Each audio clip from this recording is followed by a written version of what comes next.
Hi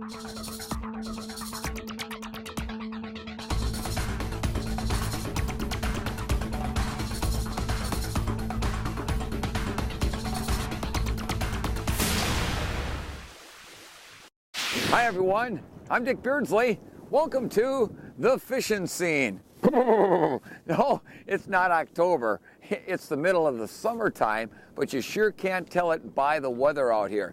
Folks, I'm telling you, major cold fronts, when you're fishing in Minnesota, the Dakotas, really anywhere in the upper Midwest, cold fronts come through on a regular basis. And we had a big one come through just this morning. Now, a lot of folks think, gosh, cold front comes through, forget it. The fish just aren't going to be biting. Well, that can be true to a certain extent.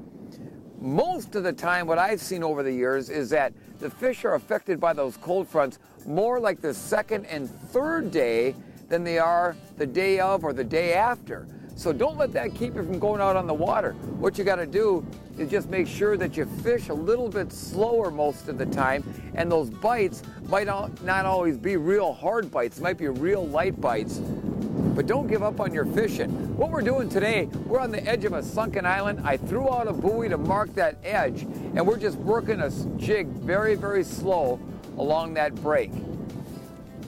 In fact, speaking of a cold front fish, there's one right here. Good fish too, it feels like a walleye. Staying down like one. Hit it really light. Could hardly feel him. He's hanging down there like an eye.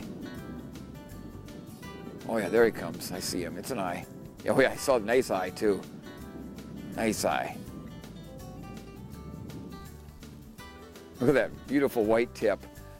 I'm gonna just reach over the side here and grab that fish. Hey folks, there's a nice cold front walleye right there, huh? Nice fish, about a 19, 20-inch walleye. Beautiful, beautiful fish. Hit that jig really, really light. We're gonna get that nice gal back in the water. Look at that nice fish. There you go, baby. There. Oh man. The technique we're using, like I said, is nothing except pretty basic stuff. And when it comes right down to fishing, with all the high gear, high electronic gear out there and the technology that's out there, I've said this before and I'll say it again, keeping it simple is sometimes the easiest way to go. What we're using today is just a small 1/4 ounce jig. It's a wide gap jig, max gap from Lindy Little Joe. And then what we're doing is we're using shiner minnows. A lot of times you get into the summertime, people say, well, you got to go to leeches or crawlers. And there's some days when leeches and crawlers work the best. Problem is, on many of the lakes in west central and northwest Minnesota is a lot of the lakes where you're fishing walleyes have really a large abundance of perch, sunfish, and you throw a leech or a crawler down there and they can just eat that darn thing up before the walleyes get to it. So I almost always fish with minnows. I have leeches and crawlers along, but I almost always fish with minnows. Two reasons. One is that it eliminates, for the most part, those little small cracker-sized sunfish and perch. And secondly, if you keep some of those walleyes and you're cleaning them, almost all the time their tummies are going to be filled with minnows. So why not go after what they're feeding on? Let's get us hooked up with another shiner minnow and see if we can't connect with another one here.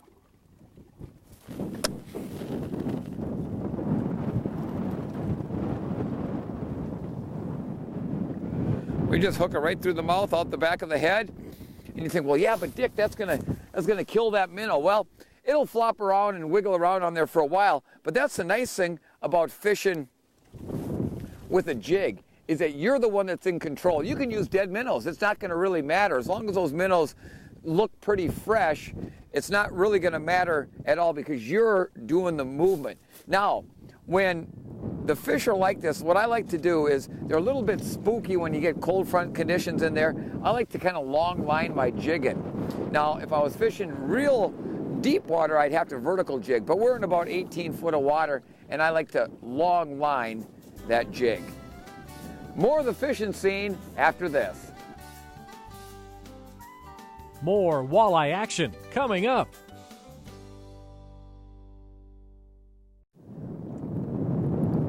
I'm letting line out here now so I can long line that jig. Now when I say long line the jig, I don't mean having, 200 feet of line behind the boat, because then you're just not going to be able to feel that bite at all. Now sometimes people, when they're long line and jigging, like to go with a super line like, say, Beardsley's Fire line, because of the sensitivity is so much better on it. And I will use a Fire line once in a while, but I still like going with regular monofilament. We've got spooled on here today is Beardsley XL Trilene. It's just my favorite line, 6-pound test. Okay, I got plenty of line out there, and then we're just kind of jigging it, and then using the boat. What I'm doing here, I'm using my electric motor to go back up into the wind, so I drag that jig a little bit, let it fall back. The boat actually is dragging the jig a little bit because I'm moving with the motor, letting it fall back. And a lot of times when that jig stops, that's when that fish is going to pick it up. And longliner too, that jig is kind of plowing through the sand or the gravel or the mud down there, and it's stirring up some sediment. And that also can be an attractant. It'll at least get those fish thinking to themselves, something is a little different over there. There's a fish right there. It might be a walleye. It seems to be hanging down there a little bit.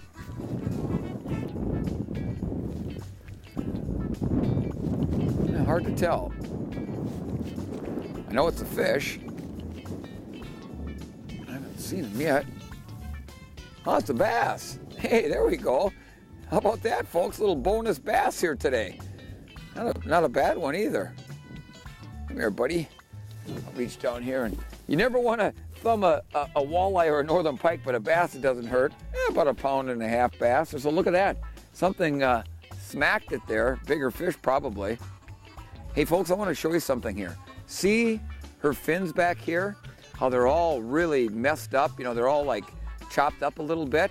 This is a female, and she was down there. She's out in deeper water now, but she's still recovering. I'll get her back in the water. She's still recovering from the spawn. And what they do is they get in those areas and they make a bed, almost like sunfish do. They get in there and they use their tail to clear out areas, and then they keep fanning around those eggs to keep the sediment and all that kind of stuff that's floating around in the water off of those eggs.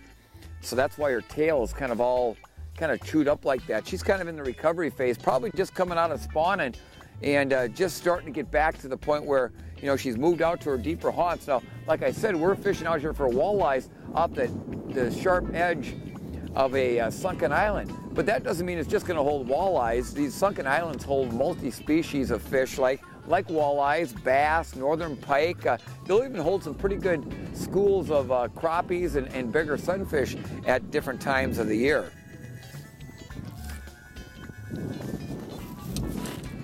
And it's so important to have that marker buoy out there, because if I didn't have that marker buoy out there on that edge, and you get out here in the middle of the lake like this, it's really hard to tell where you're at, especially if you're fighting a fish and the wind's blowing like it's blowing today. It'll blow you off a spot so quick, and it'll be really tough to get back on that particular spot.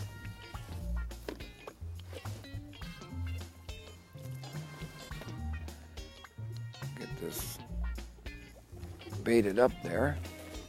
Now, long line and jigging is, it works okay when you got maybe a maximum of 3 people in the boat. But if you've got any more than 3 people in the boat, because with 3, one can go out one side, other person can go out the other, and then the third person can go straight out the front of the boat, because we're back trolling here. But if you get any more than that, you almost then have to vertical jig. Otherwise, you're going to end up getting all fouled up. So just kind of remember that when you're heading out there on the water. If you've got 3 people, you can long line. Any more than 3, you almost have to go vertical.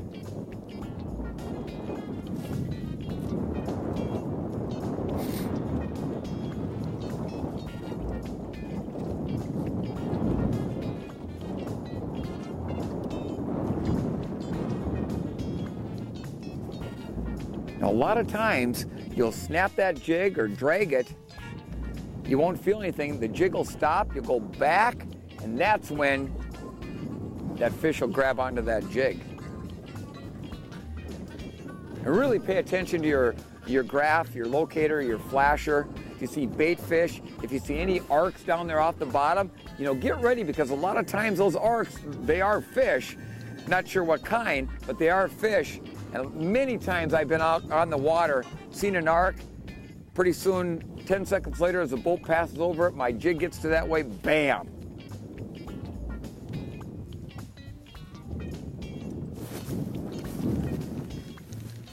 Oh, he got underneath the boat there on me a little bit. Sometimes they'll do that, folks. Yeah, it feels like an eye. He's thumping down there. They'll get underneath you, or they'll start swimming towards you, and you think, oh, I don't have a fish on anymore. But I do. It's there. No, there's a walleye. Yeah, not as big as that last one, but not bad. Nice fish. Yeah, nice fish. I'm just going to kind of do the old Roland Martin bass, flip them in the boat here. Hey, there's a nice eye, huh?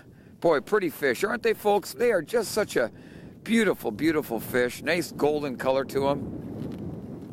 Nice, nice fish here. If we wanted to keep a few to eat, this would be a perfect size. See how they got the black spot there on their dorsal fin? Then on their tail, they've got the white tip on there.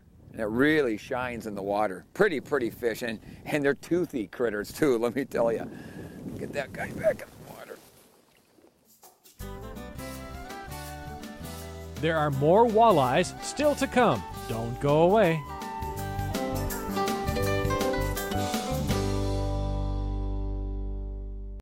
Our conditions today, we have a northwest wind. Oh, it's about anywhere from 10 to 20 miles per hour with some higher gusts, northwesterly blowing in that cold front. Our water temperature is about 63, 64 degrees, which is about 8 to 9, 10 degrees below what it normally is this time of the year. Air temperature, believe it or not, mid-50s in the end of June. Crazy. Water clarity, I would say medium clarity right now. The wind's kind of got things stirred up just a little bit. And we've got rain getting ready to move in to the area. There's a fish. Oh yeah, feels like an eye too. Not a real big one, but it's an eye, I think, the way he's hunkering down there. Staying down, there he comes, yep. Yeah, a little walleye. Get him in the boat here. Not all that little. I mean, he's you know, fat. He's been feeding. You can see his belly's kind of poking out there. This is a perfect kind of eating fish. Let's just measure him quick there. Yeah, 15.5 inches, perfect eating size fish. We'll get him back in the water. All right. Hey, folks, cold front conditions, and it's going to be raining here pretty soon. Let's get rigged back up and get out and try to get some more fish before the rain comes.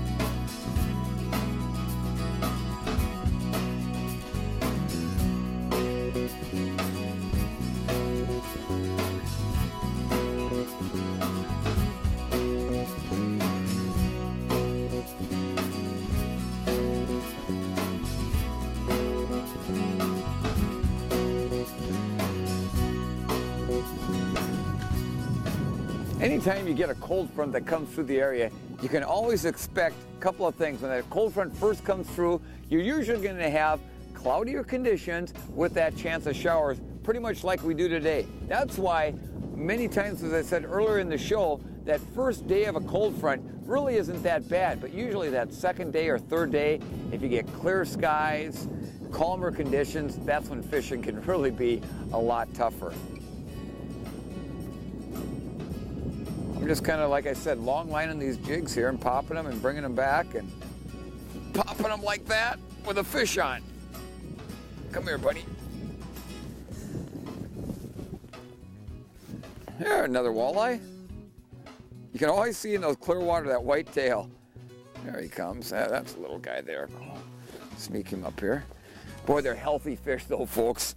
Hey, this one's only about a 14-incher, but he's a fat one. Look at the belly on him. He's been eating, no doubt about that. If we would have been cleaning this one here, I can about guarantee you he'd be full of minnows. Yeah, 14-incher. Get him back in the water there. Hey folks, as you can see, it's starting to rain now, and we got a big bank of clouds off to our northwest that's moving in here. Again, as long as you got plenty of rain gear with you, warm clothing like we've got today, it's really not all that bad out here. There's a fish right there. He's swimming right towards the boat. This feels like a better fish. This feels like a better fish. Oh yeah, it's an eye. I can see his tail. Nice eye. Nice eye. Nice eye. All right. Come here, buddy. Get him over here by the boat. Oh. Hey, there we go, folks. Hey, cold front conditions. Don't let it scare you, especially that first day of a cold front, first day after a cold front. Hey, fishing can be pretty darn good like it's been today. Please remember to practice selective harvesting. By doing so, we'll continue to have great fishing for years to come. I'm Dick Beardsley. For my camera gal, Raina Benson, have a great day on the water.